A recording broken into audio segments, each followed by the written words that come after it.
अंतर्राष्ट्रीय गीता महोत्सव के अंतर्गत कुरुक्षेत्र के पवित्र ब्रह्मसरोवर पर आयोजित विराट संत सम्मेलन भव्यता के साथ आध्यात्मिक गरिमा के साथ संपन्न हुआ। कार्यक्रम में देश भर से पहुंचे संत महात्माओं, विद्वानों और श्रद्धालुओं ने सहभागिता कर समूचे वातावरण को दिव्यता से भर दिया।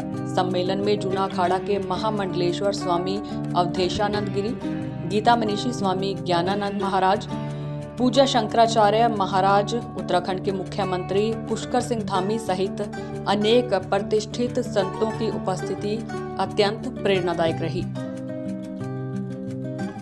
सभी संतों ने गीता के ज्ञान, कर्तव्य, धर्म और मानवता के मूल संदेश पर प्रकाश डाला।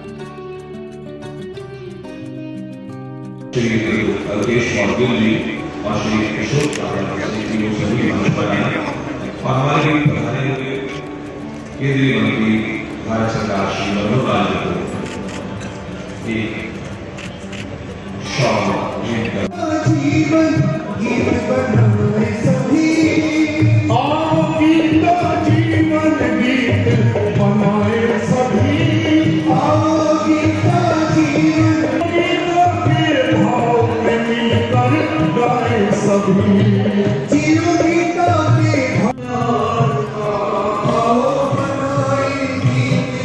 गीता है जो गीत कृष्ण भगवान का, आओ बनाए ज्ञान का। बोल भारत के संतों की, श्री सद्गुरुदेव महाराज जो एक पुकार किया, हे गोविंद गोपाल किया, हे गोविंद गोपाल। लेकिन ये उत्तरोत्तर इसके कार्यक्रम की जो शोभा है वो बढ़ रही है। पहले केवल कुरुक्षेत्र में होता था, फिर पूरे हरियाणा भर में होने लगा, अब पूरे देश में भी होता है और साथ में अंतर्राष्ट्रीय स्तर पर भी बहुत देशों में। और गीता जयंती हमारे स्वामी गीता मनीषी स्वामी ज्ञानानंद जी महाराज के देखरेख में कई जगह हो चुका है। मॉरिशस में हुआ, कनाडा में हुआ, यूके में हुआ, अभी श्रीलंका में हुआ है, आने वाले दिनों में इंडोनेशिया में होगा। तो ऐसे बड़े बड़े कार्यक्रम, कल ही प्रधानमंत्री श्री नरेंद्र मोदी जी के समक्ष 1 लाख लोगों ने और मुक्त कंठ से और गीता के जो श्लोक बोले हैं, वो एक आनंद देने वाला ये कार्यक्रम था। गीता का संदेश हर व्यक्ति के लिए भी अनिवार्य है, समूह के लिए अनिवार्य है। हर समाज में विभिन्न प्रकार के जो आयाम रखने वाले, काम करने वाले लोग हैं, चाहे वो गृहस्थी है, चाहे वो विद्यार्थी है, चाहे वो अध्यापक है, चाहे किसान है, और इवन यहाँ तक राजनीतिक क्षेत्र के लोगों के लिए भी गीता में बहुत बड़े संदेश ये सब दिए गए हैं। आज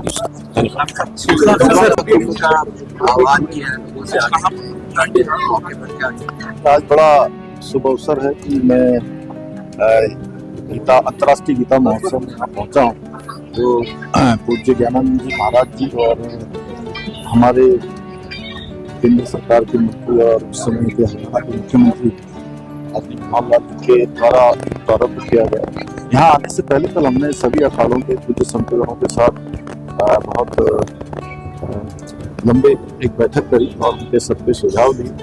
सभी ने कहा कि क्योंकि 2021 में हरिद्वार कुंभ का आयोजन हुआ था, लेकिन उस समय महामारी के कारण, कोरोना महामारी थी, तो एक तरह से लोग उस पर आ नहीं पाए।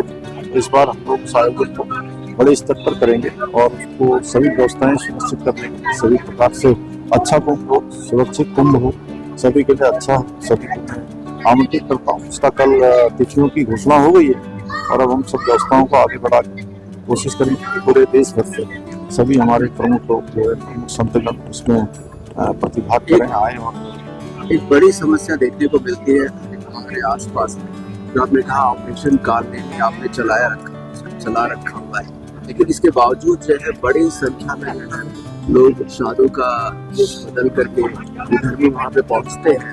सनातन धर्म को बदनाम करने वाले ऐसे छद्म वेशधारियों के खिलाफ हम सख्त कार्रवाई कर रहे हैं और अभी लगभग 7,000 से भी ज्यादा ऐसे छद्म वेशधारी सनातन धर्म को बदनाम कर रहे थे, धार्मिक भावनाओं को हाथ पहुंचाने का काम कर रहे थे। जो लोग उत्तराखंड आते हैं उनके मार्ग कहीं न कहीं अवरोध पैदा करने का काम कर रहे थे, उन सभी को गिरफ्तार किया गया। उस पर अभी कार्रवाई चल रही है और हम सख्ती से इस पर काम कर रहे हैं। पंजाब में बड़े स्तर पर धर्म परिवर्तन किया जा रहा है।